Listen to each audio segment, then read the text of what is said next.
So the first question that I had, and this is a kind of a quick one. The person asked, how do you restart the days on market for a listing? So there we go. So that's a good question. It's going to be different for, a lot of people's MLS. So depending on which MLS you're in is going to require, if you want to completely reset those days on market, most of the time you've got to take down your listing. You got to withdraw it or, cancel the listing and have it be completely off of the market for 90 days minimum.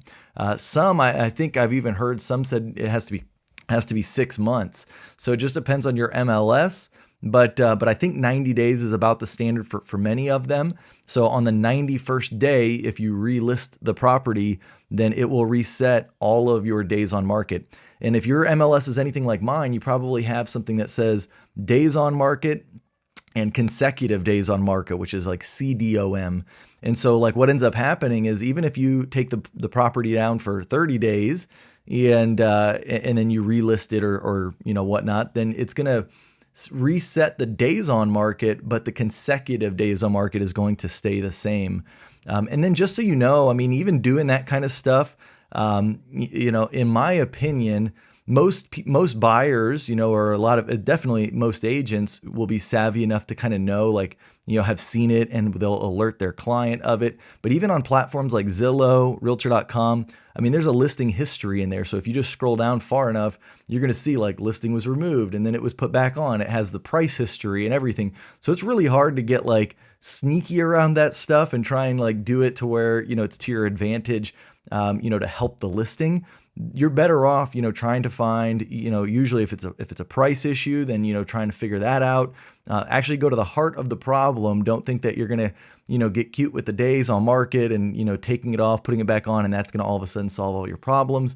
Usually there's a bigger underlying issue if that home is not getting sold. So maybe it's, maybe the home just needs to be cleaned up, freshened up, maybe it needs to be staged differently. Maybe you need to be marketing it differently, trying different strategies. But I would definitely look at trying to get to the root of the problem versus just, playing with those types of things, like taking it off the market and hoping that's going to solve your problem. All right. Let's see. Should I list a house the week of Christmas or wait until after New Year's? So I'm sure if you're getting a listing, here soon, if you've already got one in your pocket, but you're just kind of waiting to list it, your clients are probably wondering that. And what I would say to that is it depends on your client. If they're living in the house and they're going to make it very difficult to be able to set up showings to where they're going to be like, well, we can put it on this week, but we don't want any showings, in the afternoons because we've got, family in town this day, and this day. And there's just all these stipulations that are going to get put on it. I would say you need to wait. If it's, just a home that's vacant, or if it is a family there, but they're, maybe they don't celebrate the holiday, maybe they are just, willing to kind of let you do your thing. And maybe they're traveling or going to, families, house or something like that. They're not going to be at their home. Then definitely I would say, there's no time like the present, put it on the market. You always have families that are coming in town that might be considering moving here. And so definitely, get that home listed ASAP. And, if the clients are willing to let you do what you need to do as far as getting showings, getting people in the door, and they're not going to limit you on that. So that's what I would say to that one. Let's see, here we go. We got another one. We got some live questions. Let me get to those first, and then I'll go back to my ones that people had asked already. So we've got, I'm about to get my real estate license and I'm planning to be part-time while I work full-time in finance.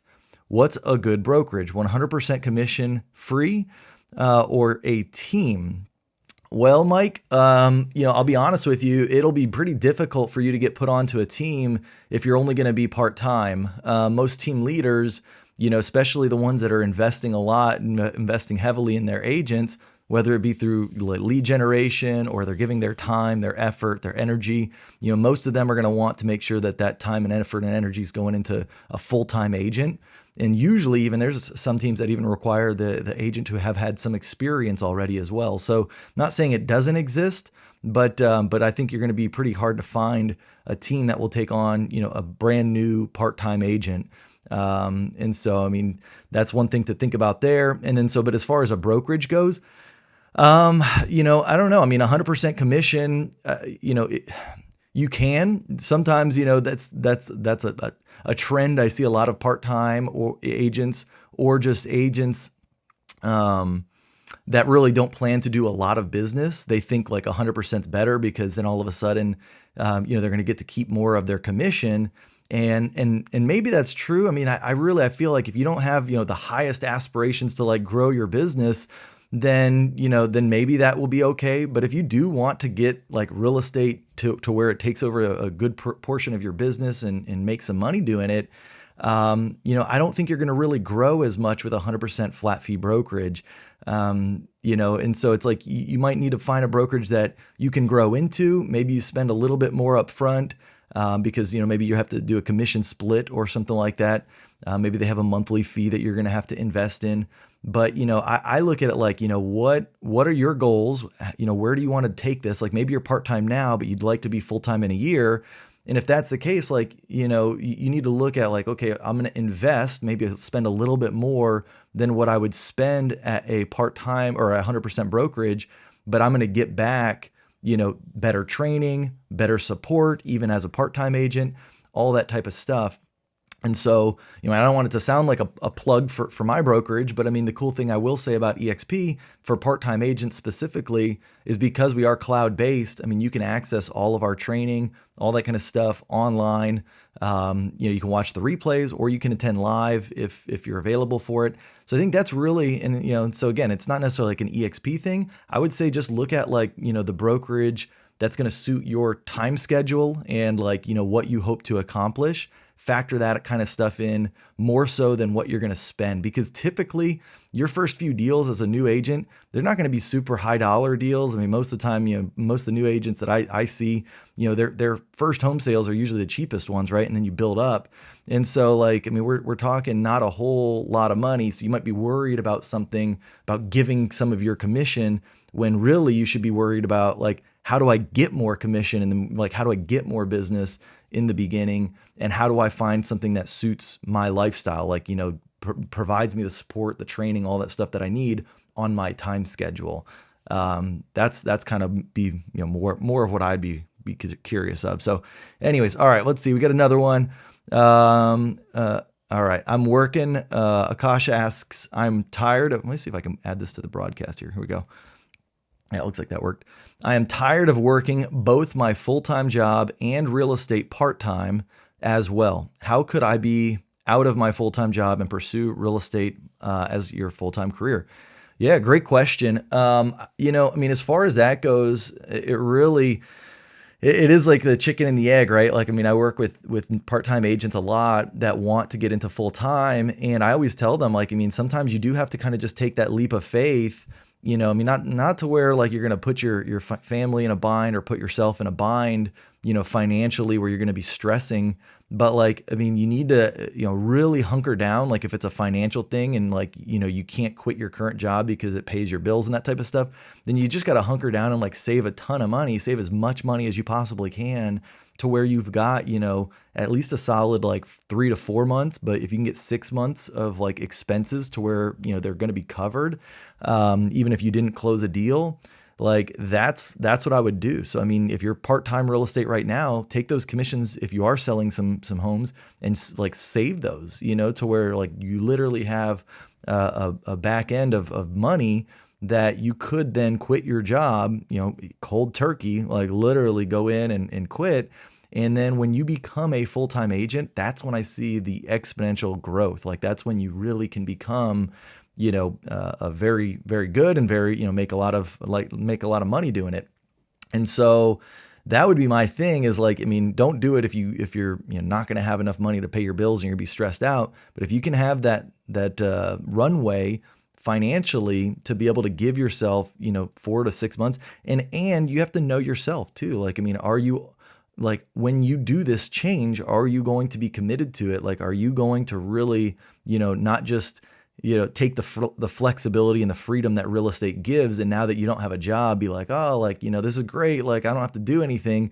I mean, if it's not going to be like that, if you're going to actually, hold yourself accountable, be committed to, learning, growing, and prospecting, taking that extra time that you're not working your job and truly just prospecting for business, then absolutely. I mean, you can certainly do it.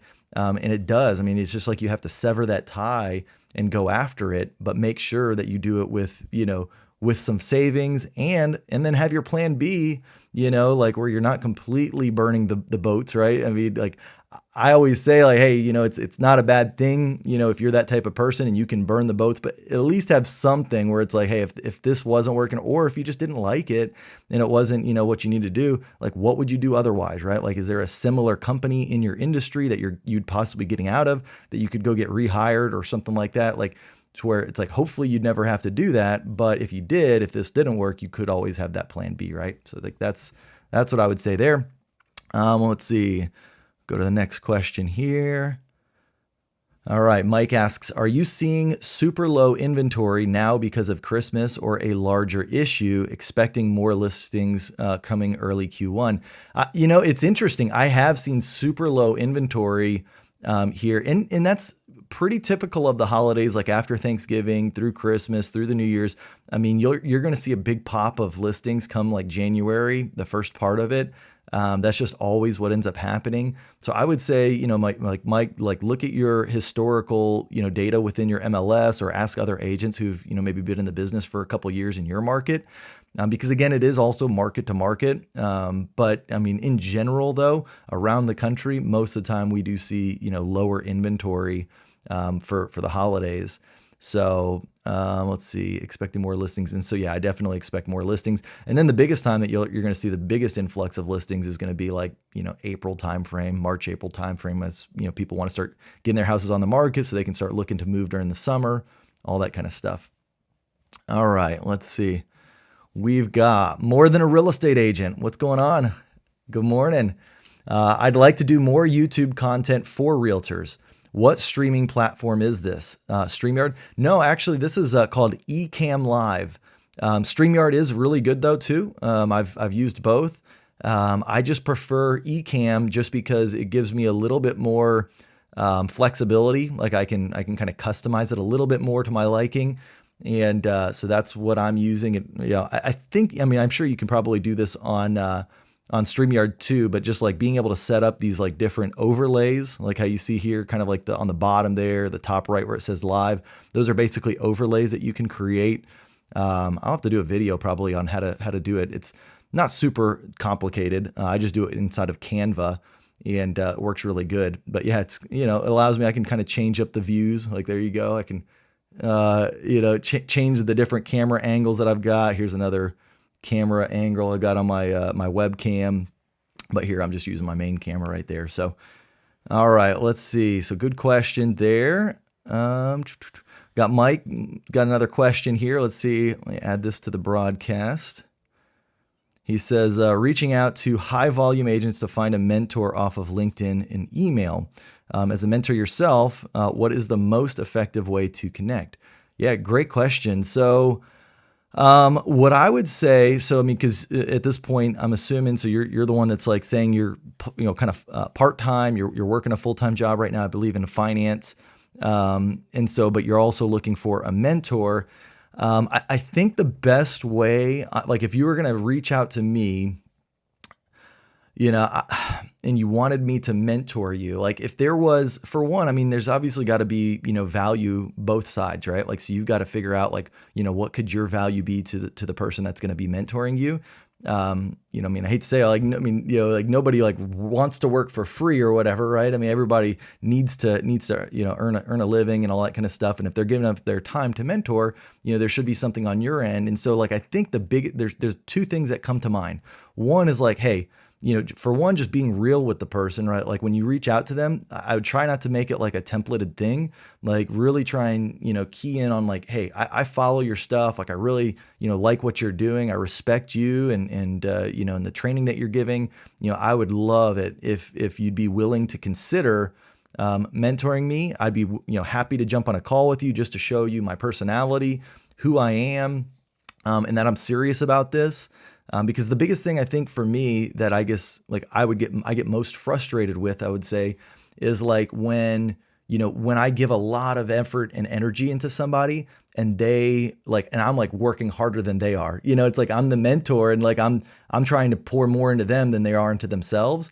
And so I think you need to like relay that like that would not be the case, right? Like, you'll take that coaching, you'll take that advice and you'll run with it, in whatever capacity you're able to do that in. I think that's important. And so, you need to relay that to them. And I think the second thing is like, figuring out like, hey, how's it a win-win? Like, what's in it for them? Can you offer them is it going to be some kind of a split on your deals? Is there, some kind of monthly fee you want to pay to them?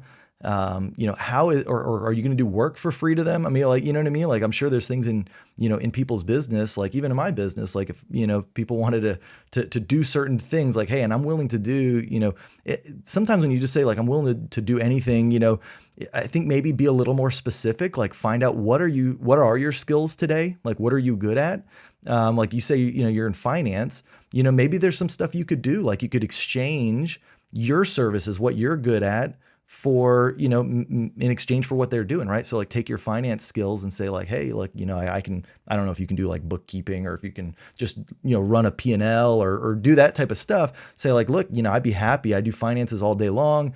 I can run your finances for you. Like try and find some kind of a win-win, right? And you might have to get a little creative with that. So, all right. Let's see, what else do we got? All right. So it looks like I don't see any more live questions right now. So let's go ahead. I'm going to jump back into some of these ones that people had submitted. There we go. I think that took it down. Perfect. And then if you got any more questions, definitely put them in the chat. I'm still checking those out. So, all right. Where did we leave off here? Here we go. This one says here, I forget who asked this one, but how do you respond to a client who wants to find a home before they put theirs on the market? That's pretty common. It's funny, like I'm actually in that same situation, right? Like we've been looking at homes and I'm like, man, I don't want to list my house yet, So I mean, I totally get clients, when they don't want to do that, especially in this market where, sometimes buying a home can be challenging. You got low inventory issues. Sometimes when the right home does hit the market, you got multiple offer, scenarios and buyers know that, and their clients know that. And so they're a little gun shy of like selling their home and then being like, well, what do I do next? Right. So you've got to kind of reassure them on that. And so what I would say, you've got a few options. One, you've got what's called a bridge loan, essentially. And this is like programs, I'm sure you've probably heard of them, like Knock. If you've not heard of Knock, you can just go online and look up Knock. And basically what Knock is, and there's, a couple different companies like that. And the overlying term is called a bridge loan, is essentially like let's say that the person is not qualified. Let me take a step back. So let's say the client, this is assuming, when they say they want to do that this is assuming that what they mean is they cannot qualify for the next home. They can't buy the next home and then sell their current home after they close on the next home. Because if that's the case, like that's easy, right? You're like, oh, no problem. Like, stay in your house, we'll go find you another house. And, and once we find you that house, then we'll, come back and we'll move all your stuff and then we'll sell this other house. Right. So that's easy if they're willing and able to do that, right? They're qualified and able to do that. But now assuming they're not, like, which is most people need the down payment from their current house. Most people need, their debt to income ratio would be too high if they, tried to qualify for 2 mortgages at the same time. So like in those types of scenarios, that's where like that bridge loan that I was talking about can be helpful, because with a bridge loan, basically what you're doing is you're going to here. I think this will be easier. Let me pull up Knock. I'll share my screen here because they've got it's a pretty smart system. It does cost a little bit, but I mean, it's basically like Knock is a lender essentially, right? And so let me share my screen here so you can see what I'm looking at. Let's say screen share. There we go. I got to change my I don't even know how to change that image here, but it's all good. Let me see, screen overlays. Nope. Here we go.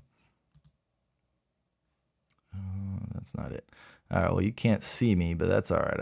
I think that'll be okay. Let me move this over a little bit so you can see that better. All right. So basically what knock is, you can see here, this is their website, right? So they get pre-approved, they buy their new home, and then they sell their old home using knock. And so knock, if you come down here to how do they make money, it says this is how they work. So they work the same way lenders do. For the home swap, they charge 1.25% convenience fee on the new home's purchase price. So that's like their charge, right? So if they're buying a $500,000 house, it's a little over $5,000, like $6,000 to do this, which is similar to an origination fee that you'd pay with most other lenders. Like many lenders, knock also sells your loan after closing into the secondary market. So they're talking about how they make their money. The sale doesn't cost you anything. And it doesn't impact your loan rate or terms in any way. All it means that you'll send another servicer. They'll send you to another servicer for your new mortgage payments. And then here's where it talks about the home swap. So first they get you underwritten for your new home loan. You put down a winning offer on your dream home with no sales contingency and move in right away.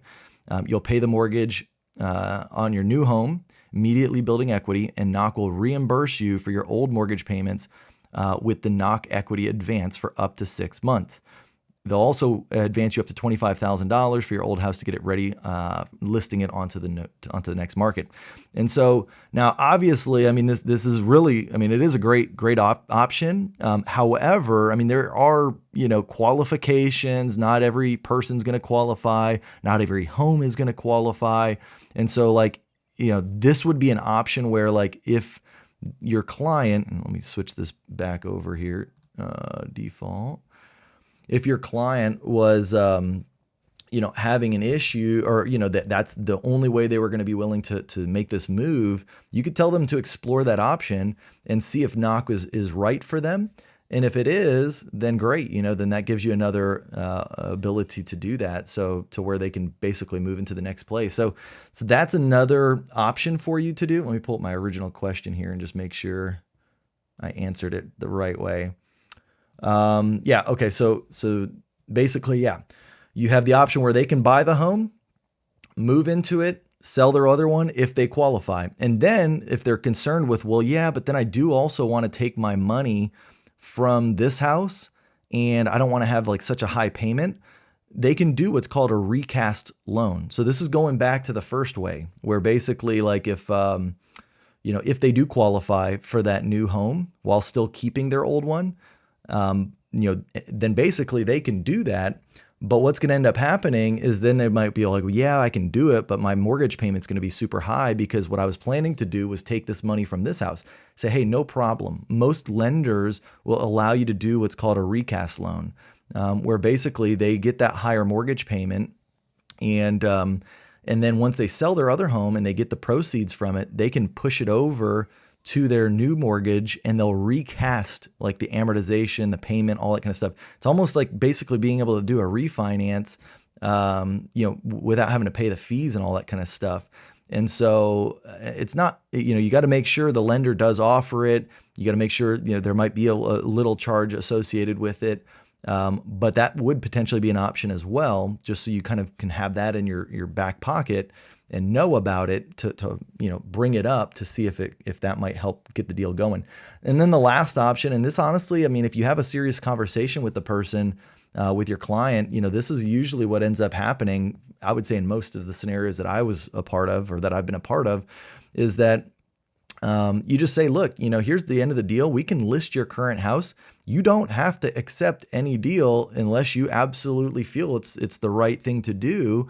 And so, a lot of times what we can do is if we get an offer, we can work with that client and we can kind of say hey, they have not found a home yet. So we need to put in there a long closing date. We need to put in there a lease back as an option. There's a couple options that you've got, even if you do find the buyer, and you haven't found a house yet.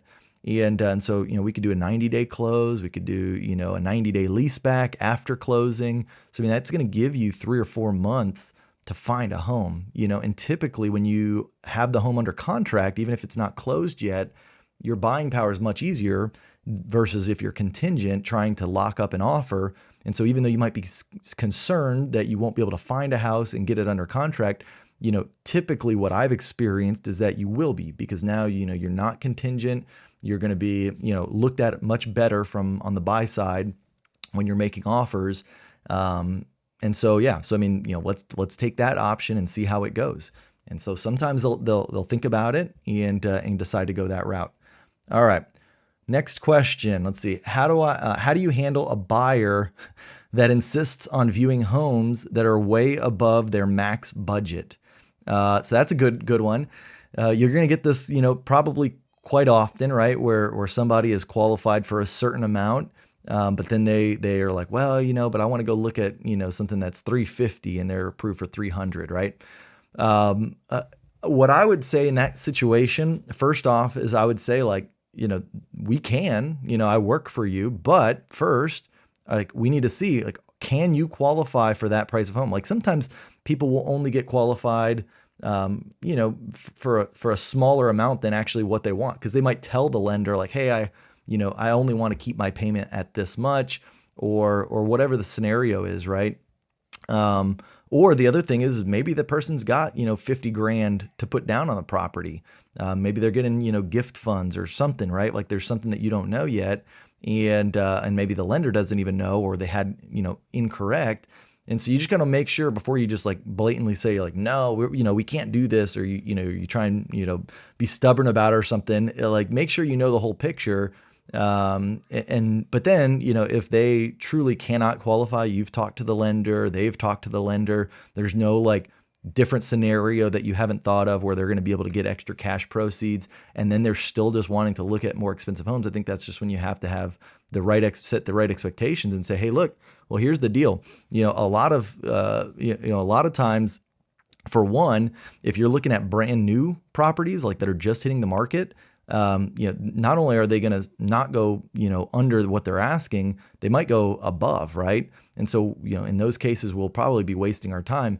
Now, if they're looking at, like, homes that, if they're willing to look at homes that have been sitting on the market for a long time, and, like, maybe they're looking to rehab property, or they don't need, like, the cleanest house, because you see those homes sometimes on MLS, they've sat there for 4, 5, 6 months, 7 months, right? And sometimes those people would be willing to accept an offer, for less than what they're asking, and significantly less, right? Like, and you're going to get clients that's what they want, is they want to find homes that they can kind of, steal a deal. And it's like, that's fine, but, don't expect that to happen on, like, homes that are just listed today, right? So, like, if they're wanting you to show homes that are way above their budget, and it's, and they're only willing to see, like, brand new stuff that hits the market, that's when you have to say, look, this isn't going to happen. We got to, reset our expectations. And if at that point they're still not, like, it's just a waste of time, then you almost have to be willing to part ways, right? And say, look, I might not be the realtor for you if this is the way that it's going to keep going, right? But you got to exhaust all those other questions first before you just cut ties with that person. So, okay. Let's see here. Let me go back. I lost my questions. Where did the live questions go? Let me see if I can find those. Here we go. All right. There we go. All right. What's up, Zach? Good to see you. Awesome. Let's see. We've got, all right. Let me pull this question up here. It looks like Claudia asks, how do you track referred leads? Great question, Claudia. So I actually refer a lot of deals to agents all over the country. And I used to just use a Google Sheets, right, as like a little tracker. And but now what I do, I'm really getting into this program called Notion. It's like Google Sheets meets Trello, right? And you can invite people, you can share it, you can collaborate with people. And so, the way that I do it is, first off, anytime that I send a referral out, or that I'm about to send a referral out, I always, reach out to the agent first, make sure they're willing to accept the referral at my agreed, referral rate. If they are, then I send paperwork for the referral agreement. I make sure that that's signed. And then once I've done that, I send them the lead, right? Like the contact info and all that good stuff. Once I send them that, I put it into my Notion board, which used to be on just Google Sheets, with, you know, the name of the lead, the contact information for the lead, the name of the agent, the contact information for the agent, and then just a link to my Google Drive where I've saved that referral form, right? Like that's it. And then from there, like, I mean, I don't really bug the agent a whole lot while I'm going to let them do their thing, right? I'm, you know, just going to kind of let it go. And then, but I mean, you know, I'll follow up, you know, after about a month or something like that. Usually what I'll do is I'll follow up like maybe like a week or two after and just say like, hey, how did it go? Did you get a hold of them? Do you need me to, you know, reach back out or make a connection or anything like that for you? Most of the time they've already, you know, done it. And a lot of times they actually just fill me in on like, hey, thanks for that referral. You know, I spoke to them, you know, the other day, went great. You know, they'll kind of tell me like a little bit like they're, you know, they're needing to do this before they're ready to go. And I'm like, great, perfect. You know, I know they're in great hands. And that's it. Right. And then I just have it on my spreadsheet. You know, I can follow up, you know, within, you know, after about a month, I can follow up after about 3 or 4 months and just be like, hey, how did it end up going with this person? Right. And that's kind of it. You know, I try not to get too involved. At the same time, it's like, you know, for me, I can't. I mean, I'm sending a lot of these referrals out. There's just, you know, that's not my business anymore to like be, you know, hounding agents to make sure that they're, you know, as on top of things as possible. I try and choose good agents, you know, that I'm referring these deals out to.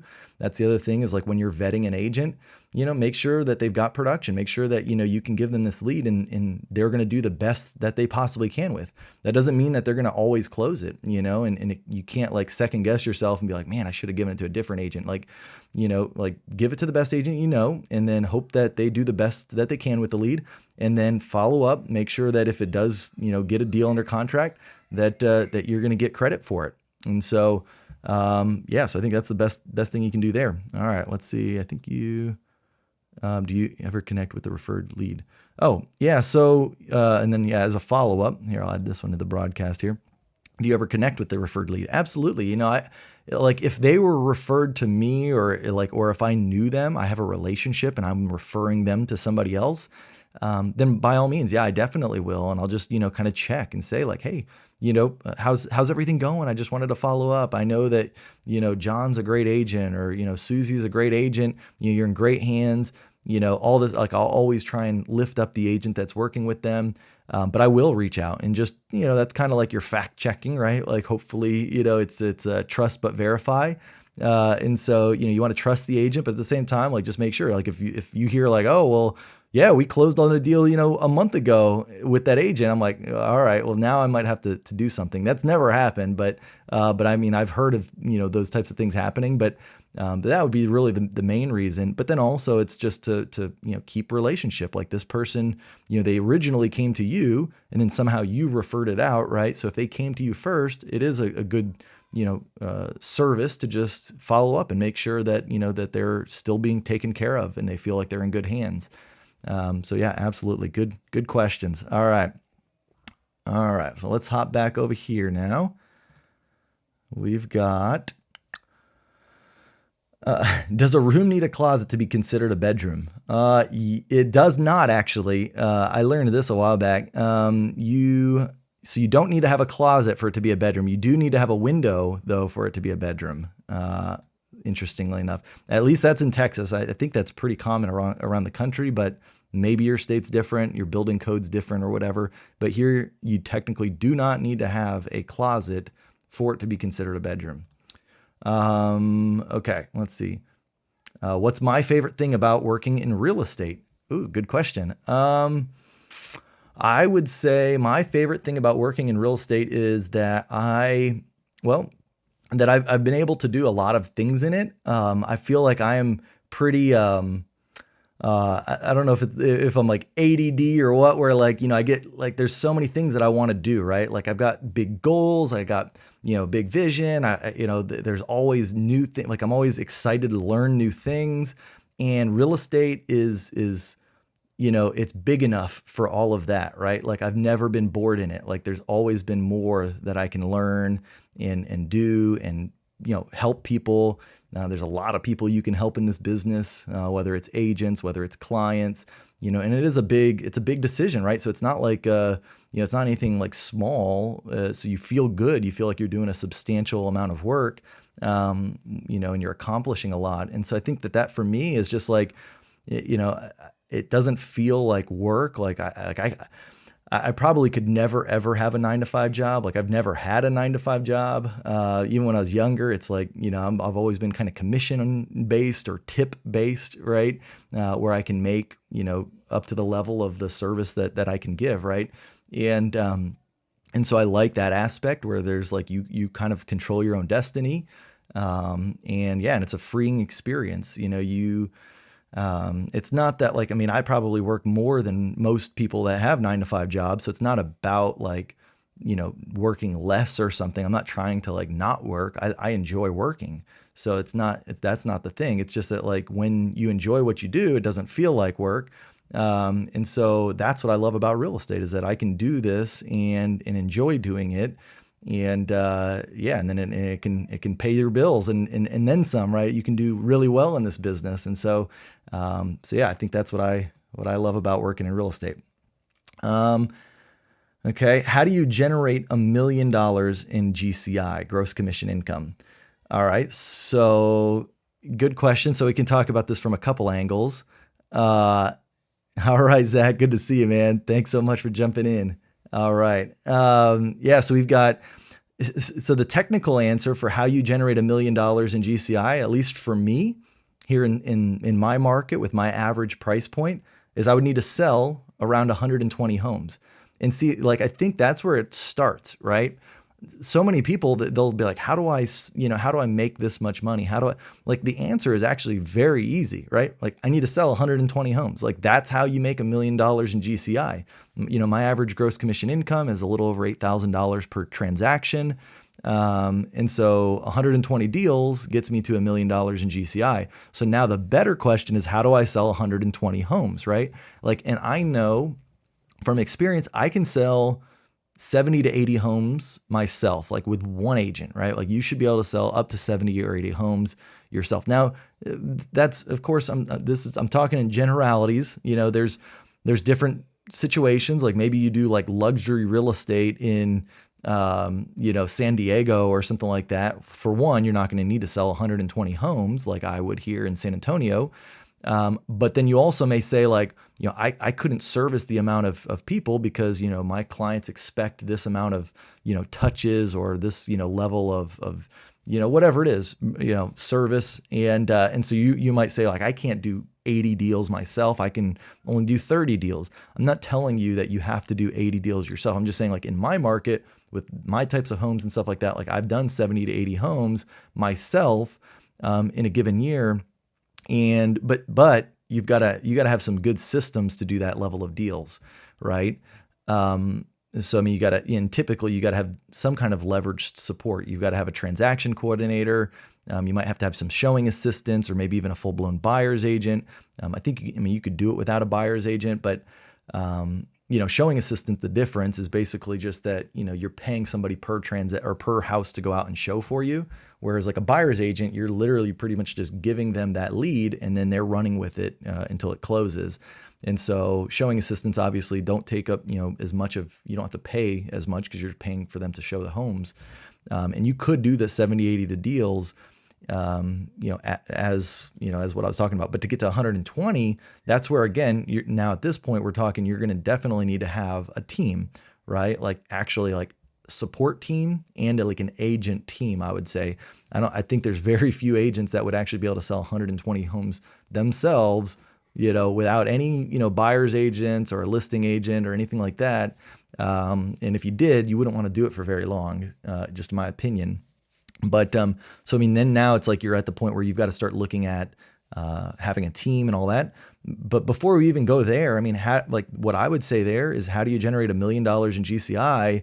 You start with, making your goal like, hey, how do I generate $100,000 in GCI? Start there, focus on that. Once you surpass that, once you get to that level, then, how do I get to 250? How do I get to 500? How do I get to $1 million?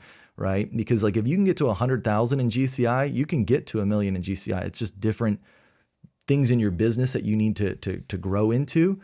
And then the same thing that's going to take an agent from 250K a year to $1 million in GCI a year may not be the things that you as a brand new agent, if I don't know who asked this question, if you're a brand new agent, if you're like going from 0 to $1 million, that's a little different, right? Like you got to start with some different things to get you going before you start focused on, some of the things that are going to get you, that next level, right? Like even when you sign up for like a coaching program, I know like, Tom Ferry, the core training, all these different, Club Wealth, like some of these different coaching programs, the way that they work is they basically give you a coach who's ahead of you, right? And then once that coach coaches you up to where you're at that level that they expect that coach can get you to, and you're typically around where that coach might be, well, then you get a new coach, like somebody who is, coaching the people that are, trying to get the next step in their business, right? You don't just go to like, all right, I want to get $1 million GCI like this year. Like it doesn't usually work like that. Now, I mean, sometimes there's always, use case, crazy cases, but for the most part, focus on where you're at and how you can get more business. And then the next part is how do you scale that, right? But I'll say, just some general tips. One, you need a time block. You got to set aside, specific time that you do specific activities, and they got to be highly like effective activities. You got to be really clear about what activities in your business, gives you results, right? Because you always hear that 10% of your efforts makes 90% of your results. And it's pretty true. If you really, and you got to be really in tune with that. And whatever those 10% are of your efforts, it's giving you the majority of your results. You got to be really, focused on doing that as much as possible in very focused time blocked times. Also batching tasks. I think just being more efficient, being, because here's the thing is, you can make $1 million in GCI. I know agents that make $1 million in GCI and they walk away at the end of the year with less than $100,000, or $150,000, which that's still not bad. I'm not saying that's bad, but if you're making $1 million in GCI, I'd much rather be able to make $1 million in GCI and keep $600,000, $700,000 of it, right? Versus, you're spending $900,000 to make $1 million in GCI. It just really depends. But, and then there's no one lead gen source that can make you $1 million in GCI. It's not like, you got to be a, Facebook ads or Google ads or sphere of influence or expireds or FSBOs, like open houses. You could do any of those. They're all an opportunity to get to $1 million in GCI, but you got to find out what are you good at? What are you having success with? And then just go all in. You got to dive all into that and really become really good at it. But yeah, prospecting, leveraging a team. So, you're going to have to probably leverage a team at that point. Creating good systems and trying to automate some of the most monotonous stuff or make sure that your team is handling that stuff and you're not getting sucked into the weeds. That's really the only way that you can make $1 million in GCI is you've got to be highly focused on the very important activities. Okay. Let's see. So here real quick, while we're talking about that, in the comments, I want to see, let's put in the comments. I'm just curious, even if you're watching this on the replay, how many homes do you want to sell in 2022? I just want to get an idea from the audience. What are some of the goals of the people that are watching this? How many homes do you want to sell in 2022? Just put a number in the comments. All right. Let's see. We got another one. All right. Martel, he asks, do you ever use LinkedIn to prospect for buyers and sellers? Yeah, absolutely. Martel, great question.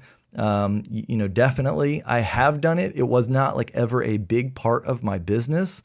But that being said, I wouldn't steer you out of it if you did make that a significant part of your business. So let's say that's what is your thing. You're already on that platform and you're posting to that platform. So you're active on it. I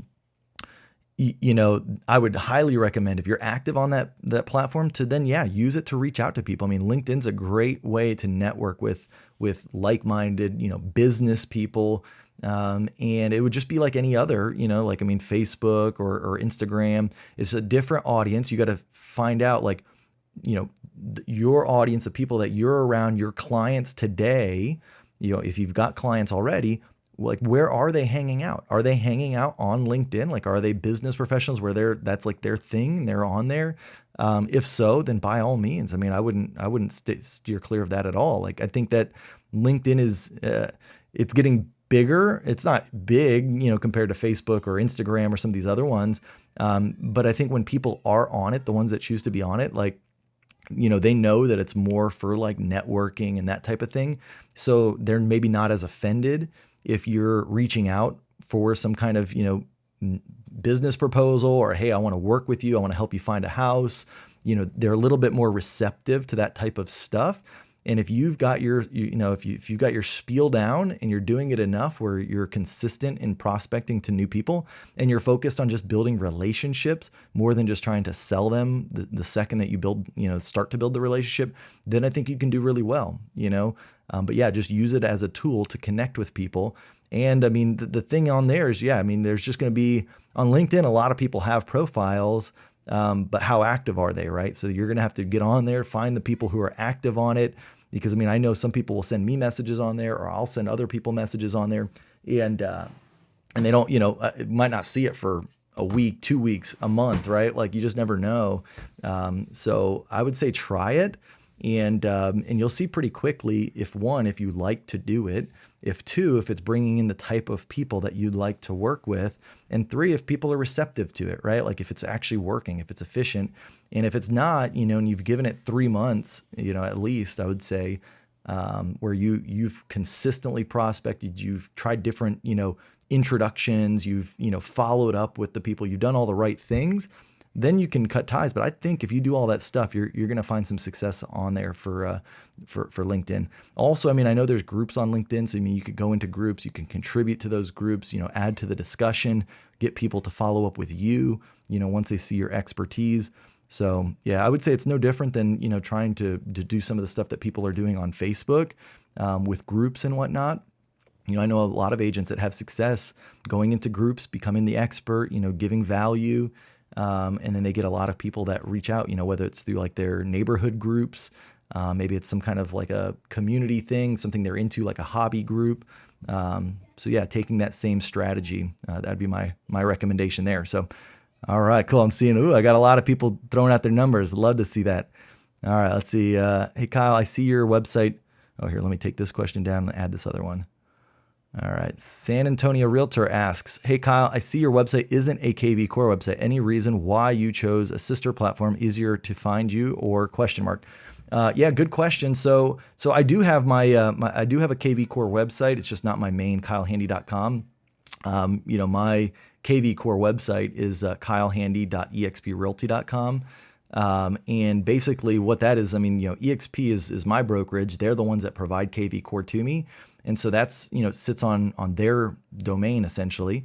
And I always like, and I've said this many times on video where, you need to keep if you're putting effort into your website, you're creating blog posts, you're creating content, all this type of stuff, you want it to be on something that you own, right? Like that nobody else does. And so like if you're to switch brokerages, if you're to switch CRM providers, like it's not going to impact anything that you've built with your SEO.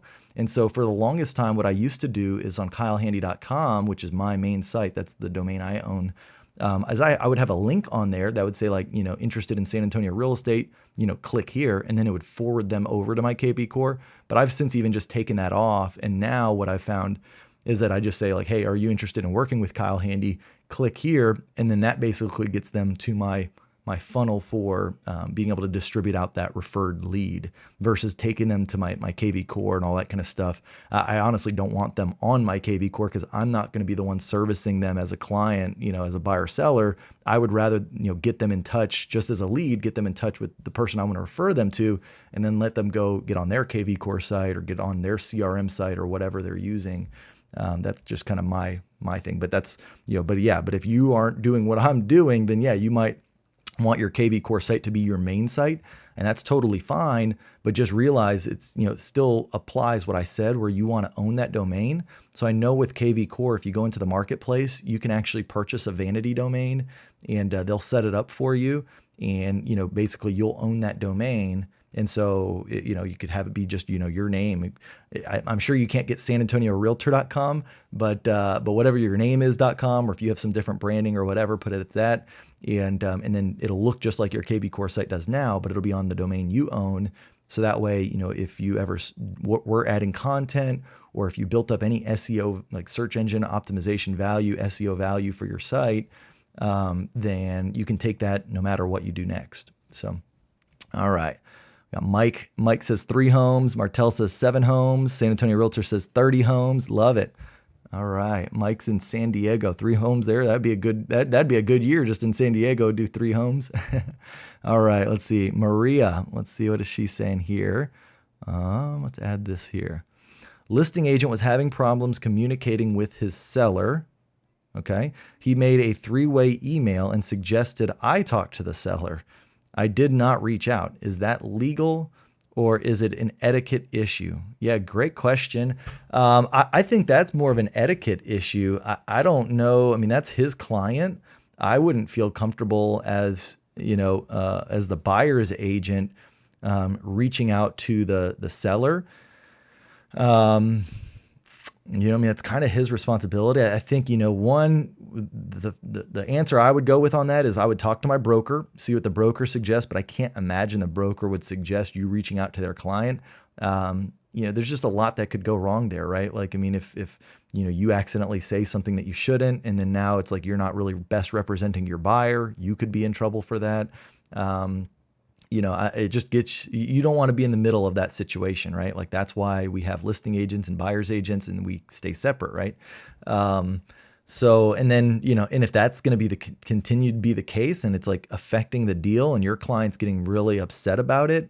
And if it's like truly something that agent needs to do, and it's not just, I don't know how to say it. Like, if it's really the agent's fault and it's not the client's fault, then you might have to involve their broker with it, right? So, hopefully you don't have to go that direction, but that's always a last ditch effort. Is like, one, talk to your broker, see what your broker suggests, if you should even do that. But I would say, I can't imagine them saying it. I don't know the whole situation, but I would say most likely I would steer clear of that. Legal, I mean, I'm sure there's a way you could do it legally where you're not going to, but there's also a lot of ways that you could do it that would end up putting you in a bind. So like, I don't think that just the scenario is illegal for you to do that. But I definitely think it's an etiquette issue for sure. So hope that answers your question there, Maria. All right, let's see. Let's go ahead and take that one down. Now I got just one more question here. Yeah. How do you get your first listing when you're new in the business? All right. That's a good question. So you're brand new in the business. How do you get your first listing? What I would say here, well, number one, you don't need to tell them it's your first listing. If they ask, don't lie, of course, right? But like, you don't go into it and saying like, hey, by the way, this is my first listing, isn't that great? So, I mean, and typically most clients aren't going to ask, right? So, so that's the thing, is like, they're not going to ask, and as long as you don't bring it up, it's usually a non-issue, right? Like, it's more of in your head more than anything, of being able to go into a listing and, it be your first and you're worried about that. That's mostly within your head. And so I think the way that you can overcome that, the way you can be better, is you need to go into it prepared, right? Like, you've got to be so prepared when you go into that listing appointment that there's no way they'd even be able to tell that it's your first, right? Because you're prepared. And what I mean by prepared is like, do your research. If you're going to a listing appointment, make sure that you have done a very good CMA. In fact, especially because if you're new, you probably don't know neighborhoods very good. You probably don't know specific homes very good. So like, set up showings on those listings, right? That are in the same neighborhood, and set it up as a preview, for the agent. Don't let, you don't have a buyer for it, so you can, at least in my MLS, we can set up as if it's a preview, or if it's it's like a buyer showing, I'd put it that it's a preview, and I'd go look at the other properties. And that way, when you go to the home, one, you're going to like learn a lot just from doing that, right? So like a couple days before, you go see all the homes in the neighborhood that are for sale, that are, relevant to this listing you're about to go to. So you'll have firsthand knowledge. But then when you get to that appointment, you'll be like, yeah, actually I went to that house down the street. You've probably seen it. It's on the corner. And when you can like reference stuff and they see that you've taken the time, to become an expert on it, they're going to be impressed, right? They're not going to be worried anymore about your inexperience that they don't even know about, right? So you got to go in there, you got to have self-confidence, know that not only are you prepared, but know that you're going to work hard, right, for them. And even though you may not know everything, you're going to find it out, right? Like, so even if you get a question that gets asked to you in the listing appointment, the worst thing that you could say, this is honestly the worst thing is you just say, hey, you know what? That's a great question. I've never been asked that before. Tell you what, let me get back to my team or let me get back to my brokerage and I'll get you the answer to that, right after our meeting, right? Like literally that's all you have to say. Like it doesn't have to be this big thing. And so, because I even get asked questions today that I still don't know the answers to when I go to an appointment.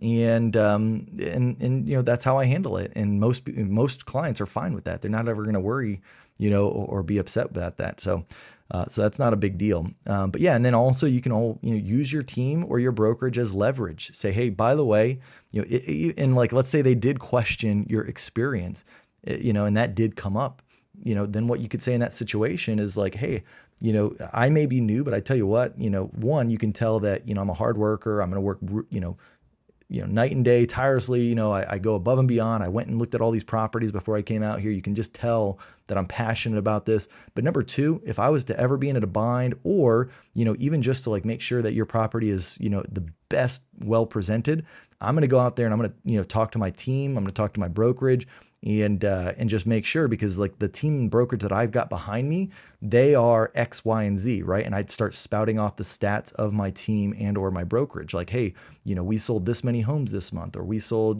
this many homes was our average days on market. This was our average list price to sales price. If you don't have all of those statistics yet for yourself, leverage your team, leverage your brokerage and know them, right? Like go into the meeting knowing them. That way, if it does come up, they'll see that you're prepared, that and that you've got a great team backing you, even if it's not just, you having the experience. And then, come prepared with your plan. Like, so don't just show up with like no plan or you got to be able to direct that meeting. And sometimes, maybe you just bring a PowerPoint with you, maybe you bring out a printed thing and you just tell them, like, hey, here's our plan. And then just go through the plan with them. Once they see that you have a plan, and that you're going to do all of these things, you take a lot of their concerns away, because now they see like, hey, it's not like he's just going to be winging it, so even if you're new, like you've got a plan, and all that. So cool. All right. Well, guys, that wraps it. We're at the top of the hour. Caesar says he wants to sell 100 homes. He sold 25 this year. You can do it. I love it. That's good to hear. Jerry says, awesome content, Kyle, and you have easily oh, that's awesome. Thank you so much, Jerry. I appreciate that. Well, very cool, guys. Well, thank you again for jumping on. We are going to be back here, like I said, next week on Friday at 9 a.m., same time, but just a different day, just because Saturday is Christmas. So jump on next Friday. I'll have some more Q&A. And if you didn't get your question answered, or if you're watching this on the replay, throw your question in the comments of this video and I'll get onto it for next week, guys. So thank you so much. Everyone have an amazing weekend and we'll talk to you here soon. Bye, everybody.